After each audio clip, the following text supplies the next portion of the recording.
кашель у ребенка и наличие паразитов? Какая взаимосвязь?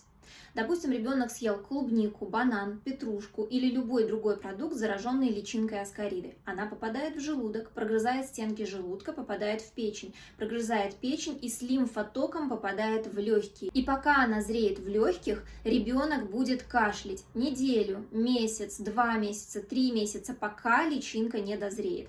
Дальше ребенок ее с мокротой выкашляет, снова проглотит, и далее уже в желудочно-кишечном тракте она будет спокойно жить, размножаться, есть все питательные вещества, поэтому ребенок будет жить в постоянных дефицитах. Она будет гадить внутри организма, отравляя постоянно продуктами своей жизнедеятельности. У ребенка будет просаживаться иммунитет и возникать совершенно разнообразные проблемы со здоровьем.